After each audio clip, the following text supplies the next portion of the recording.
Ce soir, je me dis, mais quel thème je fais choisir autour aussi cette soirée de merci, de reconnaissance envers Sylvie et ce qui a été sa place au milieu de nous. Pensez au thème de service ou des dons multiples. Finalement, je me suis dit, connaissant Sylvie, elle porte beaucoup le témoignage auprès de nos contemporains. Comment dire l'Évangile, témoigner de l'Évangile dans le monde d'aujourd'hui, en allant vers l'avant de notre vie en société, ce qu'est être chrétien dans le monde d'aujourd'hui. Je crois que tu as toujours beaucoup porté cela même dans ta vie avant, en cherchant de formes de vie aussi communautaires pour témoigner de l'Évangile avec toute sa vie, pas seulement avec quelques moments ou de paroles, mais avec toute sa vie. C'est, je crois, inscrit dans ton parcours avec le Christ. Donc ce sera autour du témoignage de nos contemporains. Faire nos contemporains. Comment témoigner de l'Évangile aujourd'hui? Et j'ai pensé à ce texte où Pierre revient sur ces fables habilement imaginées autour de Jésus. Il faut que je vais comprendre pourquoi j'ai choisi cela. D'abord, ce Pierre, ce n'est pas l'apôtre, sans doute parce que ce texte est plus tardif, début du IIe siècle, et apparemment, il polémique contre des chrétiens, ceux en marge du christianisme au début du IIe siècle, qui niaient carrément l'existence humaine de Jésus. Il n'avait pas souffert comme être humain sur la croix, mais que comme Dieu, mais pas en tant qu'être humain. On ne pouvait pas s'imaginer cela au début de ce IIe siècle. Et aussi, ces idées faisaient un peu mouche, on va dire, dans des communautés chrétiennes. Et il rappelle que, oui, les apôtres, peut-être pas lui-même, il a pris le nom de Pierre, on va dire, ont bien rencontré un homme, côtoyé cet homme, manger avec lui, sillonner les routes, les villages avec lui. Ils ont encore son visage dans leur mémoire. Et cette première génération a transmis cette histoire de ce rabbi juif si attachant aux autres. Plus qu'attachant, il savait attacher les hommes et les femmes à lui, mais qui avait un lien avec Dieu qui étonnait tout le monde. Et son destin avait étonné tout le monde aussi. Ce destin étonnant d'être crucifié comme un rebelle, humilié comme un rebelle et ressuscité après. Il réagit à ces fables habilement imaginées. Et je me suis rendu compte il y a quelques années que la plupart de nos contemporains connaissent ce Jésus plutôt à travers des livres ou des films qu'ils ont vus ou lus à un certain moment. Beaucoup de nos contemporains qui ont vu un film sur Jésus, je pense. D'autres ont lu l'Évangile selon Pilate. Il y a pas mal parmi nous qui ont lu cela. Éric Emmanuel Schmitt, n'est-ce pas? On peut lire d'autres livres qui sont des fables plus habilement imaginées encore, où on dit des choses sur Jésus, on affirme des choses sur Jésus, qui vont bien au-delà de Jésus que nous présente dans cette sorte d'enquête tout à fait intéressante Éric Emmanuel Schmitt dans son livre. On peut penser aussi à Dan Brown, qui nous présente un Jésus qui a un enfant avec Marie-Madeleine et brode sur tout cela. Mais je rencontre aujourd'hui des enfants qui disent « Mais oui, il n'a pas eu un enfant avec Marie-Madeleine j'ai lu cela. Ok. D'autres qui... c'est peut-être aussi le personnage de Moïse. Ça m'arrive maintenant des enfants plus jeunes qui disent « Ah oui, le prince d'Égypte, j'ai vu cela. Hein » Et je me rends compte que leur référence est seulement ces films qu'ils ont vus, et parfois pour des adultes aussi. Parfois, on peut lire un magnifique livre sur des personnages bibliques. Vous vous souvenez de toute cette série de Marek Halter sur Sarah, hein, entre autres sur Marie. Et c'est une forme de roman, mais il nous rend vivants Sarah dans sa relation avec Abraham. Je pense aussi à un livre qui m'a beaucoup plu sur Vie de Jude, frère de Jésus, où on entre dans la famille de Jésus, parce que c'est un des frères de Jésus. Vous savez que Jésus a eu plusieurs frères, on donne leur nom, on ne donne pas le nom des sœurs, malheureusement, dans l'évangile de Marc. Et c'est quelqu'un qui s'est vraiment capté un peu le style, elle a beaucoup étudié là-dessus aussi, de la vie juive au 1er siècle. Et Jude est le petit frère de Jésus. Et on va suivre tous les événements, tout le trouble aussi de cette famille autour de leur frère un peu différent quand même, et qui au moment qui se prend pour le Messie, et Jude, il suit tout cela. C'est magnifique à lire. Il y a d'autres où parfois je me suis vraiment posé des questions. Quand j'ai lu Élie, ou le 5e montagne, je crois, de Paulo Coelho, certains l'ont lu aussi, auteur très lu. On va dans une gare et on peut trouver un livre de lui. Ouais, est-ce que c'est l'Élie de la Bible? Il rencontre plein d'anges, et quand on lit d'autres livres de Paulo Coelho, on comprend bien qu'il est dans une sorte de spiritualité, de réalisation de soi-même, de développement de soi-même, qui nous éloigne bien loin de, je pense, le message de la Bible. Et que sous forme d'un livre tout à fait intéressant sur Élie, qui nous évoque le personnage biblique, on va dire, on entre dans une spiritualité, j'ose le dire, New Age, très orientale au fond, qui nous éloigne énormément de l'Élie de la Bible. Je pense que c'est important de prendre conscience que de plus en plus de nos contemporains, aussi dans nos familles, mais je pense dans vos familles, il y a ceux qui ont lu un tel livre de Marek Halter ou peut-être l'Évangile selon Pilate, et que leur seule référence est ce livre-là. Avec parfois aussi des choses qu'on sent un peu loin du message biblique. Mais oui, d'abord, c'est comme ça. Je crois que l'Église a perdu le monopole de dire d'ailleurs ce qui est orthodoxe, ce qui est fidèle à la Bible. Nos contemporains, ils lisent ou font des films aussi sur Jésus, comme ils veulent. Ils sont plus impressionnés par, je sais pas, par des pasteurs ou des prêtres qu'il faut dire que c'est pas bon. Heureusement, ce temps est révolu. On était déclaré hérétique parce qu'on avait présenté un Jésus quand même un peu différent. Et c'est vrai, The Life of Brian, ce film, peut-être vous l'avez vu, qui fait un Jésus complètement humoristique, absurde par moments. Bon, moi j'ai eu du mal, j'avoue, honnêtement. J'ai du mal. Ce n'est pas le Jésus qui m'est cher à mon cœur. Est-ce que du coup, il faut interpeller les jeunes qui l'ont vu là-dessus?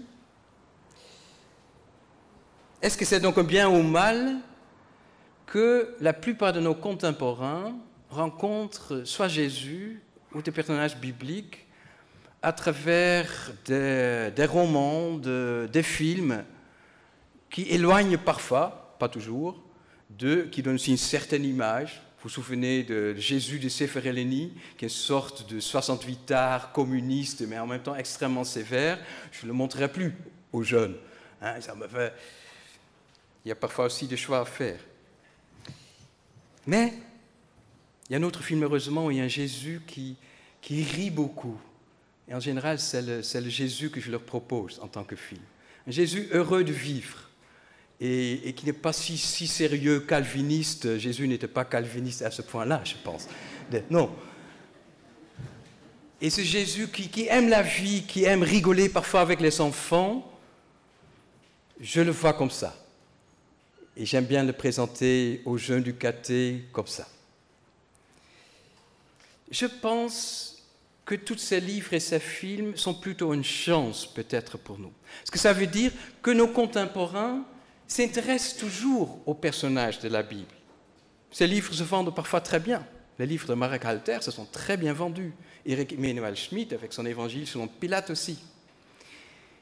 Et je crois, au lieu de lamenter sur que ce n'est pas toujours orthodoxe, il faut le saisir comme une chance dans nos familles, nos amis, nos repas de famille où quelqu'un dit « mais j'ai lu cela ». Saisir comme une chance de parler ensemble d'un personnage de la Bible, voire de Jésus. N'est-ce pas? C'est plutôt pas mal que des gens qui sont loin de nos églises ont lu un tel roman et de dire mais on en discute ensemble, qu'est-ce que tu en as pensé et de tel personnage, qu'est-ce que ça t'évoque? Je pense que c'est une chance à saisir dans une société qui s'éloigne, c'est vrai, de son passé chrétien. Ça nous invite aussi à quelque chose de peu exigeant. Parce que quand quelqu'un dit mais Élie, il y a plein d'anges sur sa route. Qu'est-ce que vous en pensez? Pas forcément dans l'histoire d'Élie, ou même pas du tout. Jésus, mais oui, Marie-Madeleine, c'était vraiment une amie. Elle a fait un baiser selon l'évangile sur la bouche.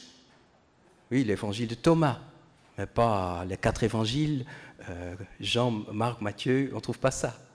Dans l'évangile de Thomas, qui est très ancien, c'est vrai, 2e siècle, on a une sorte de philosophie gnostique qui... Bon, on trouve cela. Ça nous invite donc aussi à nous-mêmes d'en savoir un peu plus, à connaître un peu son Élie, à lire un évangile pour entrer en dialogue avec nos contemporains ou nos enfants, nos frères et sœurs à table, de manière, en tant que chrétien, qui en sait peut-être un petit peu plus, que Jésus n'a pas eu forcément un enfant avec Marie-Madeleine, bien qu'on ne peut peut-être pas complètement l'exclure, mais il n'y a pas d'indication dans les évangiles, nulle part, qui en parle.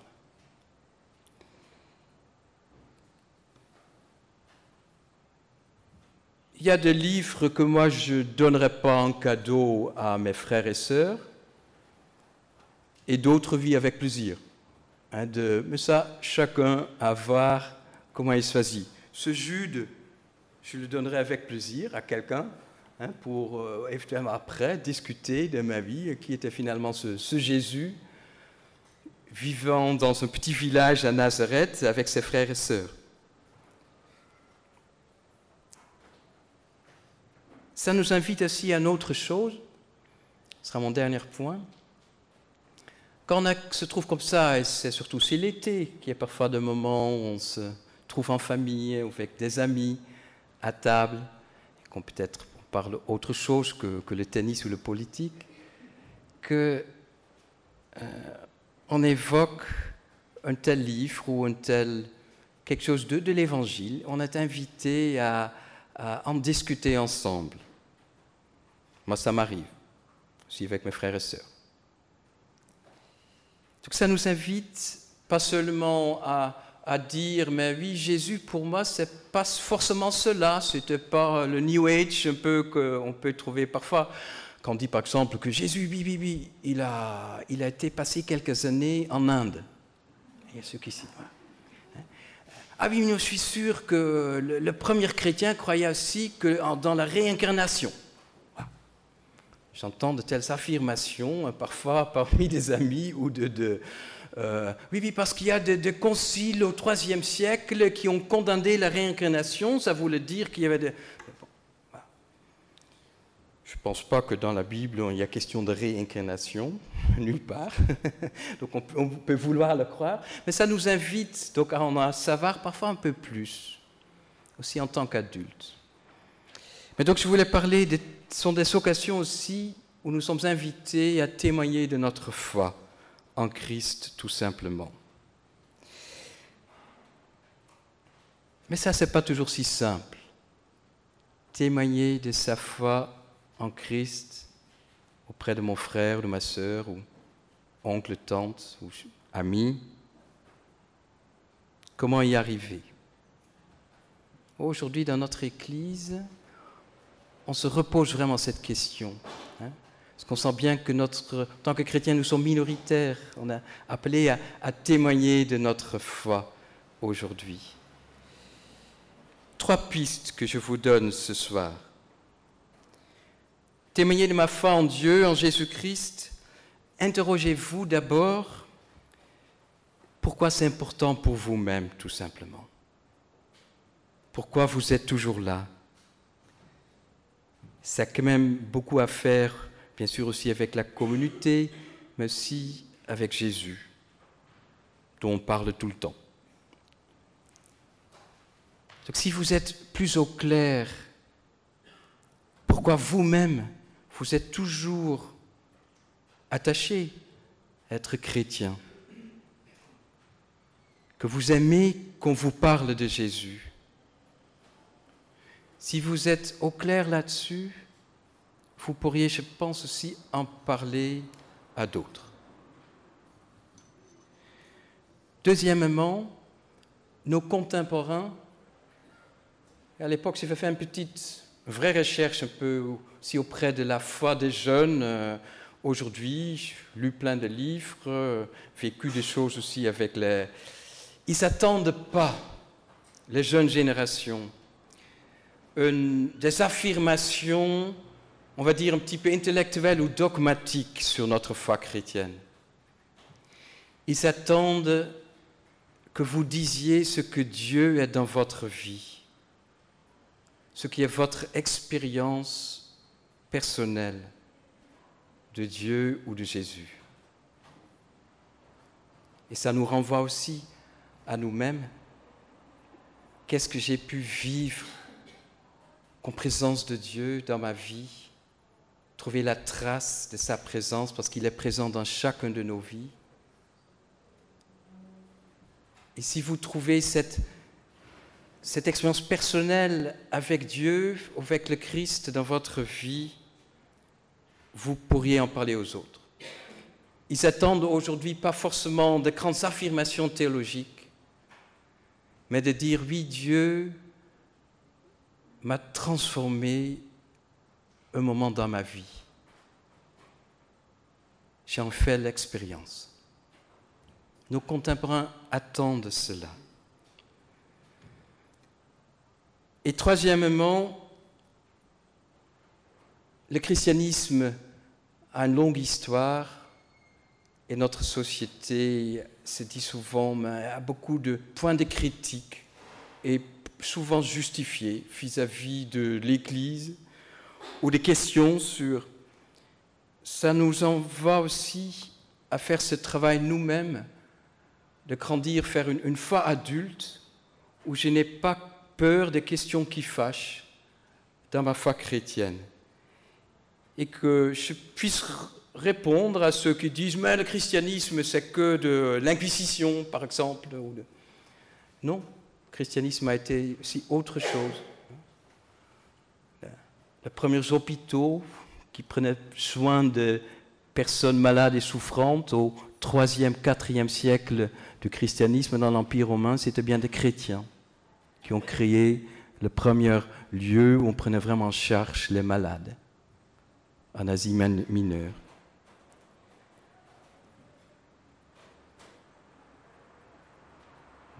Avec mon nouveau collègue Christian, nous vous proposons un parcours sur le Jésus de l'histoire l'année prochaine.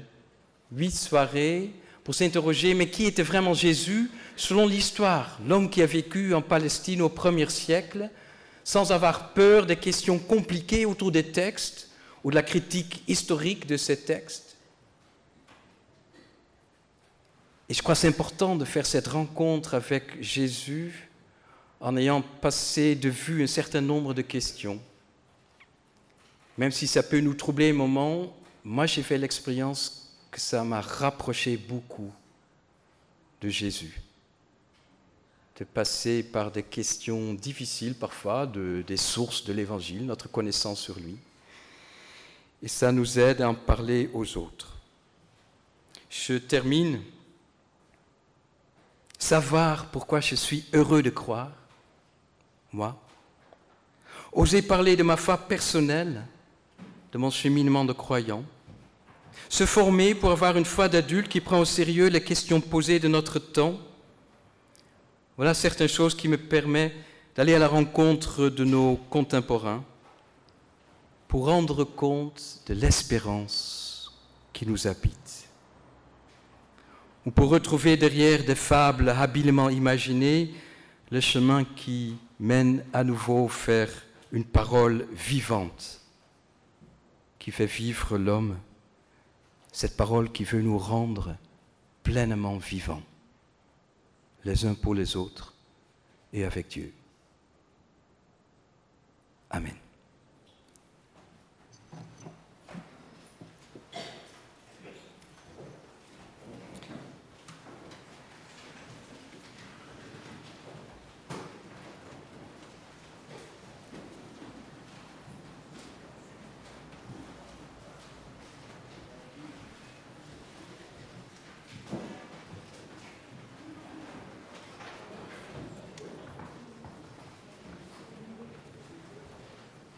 Le choral chante donc le beau choral « Ô Jésus, que ma joie demeure » de Jean-Sébastien Bach.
va faire A, B, A, B.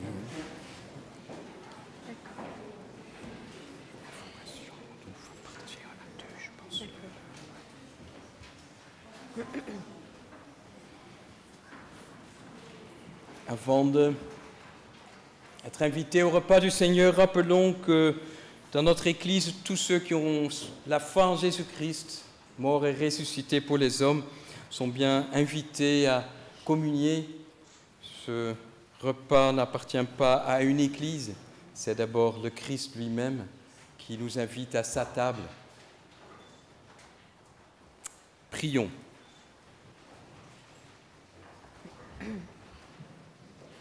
Béni sois-tu pour ce monde que tu as fait si beau et que tu gardes à travers ses douleurs, dans la promesse qu'il devienne ton royaume.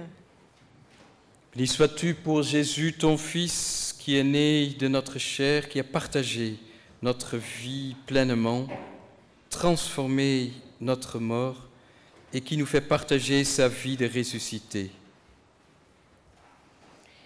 Béni sois-tu pour la vie que tu nous donnes à vivre les uns avec les autres et tous ensemble avec toi. Béni sois-tu pour ce pain, ce vin, annonce et promesses et joie d'être un jour auprès de toi, pour ce repas où tout nous unit fraternellement autour de Jésus. Le Seigneur Jésus, la nuit où il fut livré, prit du pain et après avoir rendu grâce, il le rompit et dit : « Prenez, mangez, ceci est mon corps donné pour vous. Faites ceci en mémoire de moi. » De même, après avoir soupé, il prit la coupe et dit : « Cette coupe est la nouvelle alliance en mon sang. Faites ceci en mémoire de moi, toutes les fois que vous en boirez. » Ainsi,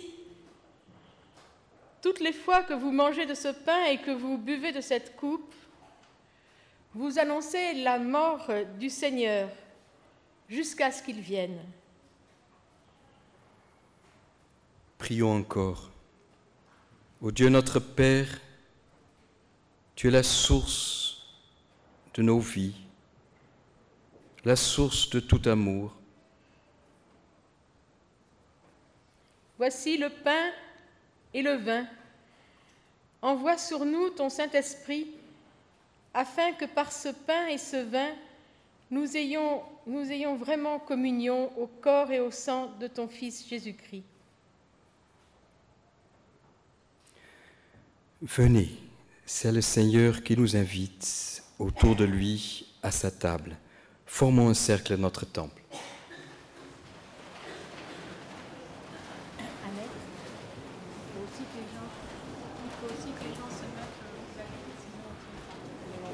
Nous chanterons sur place « Je me confie en toi » en action de grâce envers Dieu, qui sera affiché. Je me confie en toi, je sais que tu es mon Dieu.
Petit rôle d'enfant qui fait partie de notre liturgie du baptême.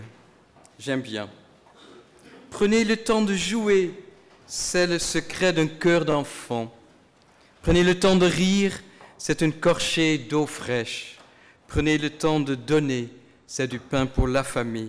Prenez le temps d'aimer et d'être aimé, c'est une grâce de Dieu. Prenez le temps de prier, c'est votre force sur la terre. Que la paix de Dieu en Jésus-Christ, qui dépasse toute intelligence, soit sur chacun de nous, habite nos cœurs, nos paroles et nos actes. Allons avec la paix de Dieu. Amen. Et nous chantons « Confie à Dieu ta route », les strophes 1 et 4.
À côté, on est tous invités à passer, à manger un peu.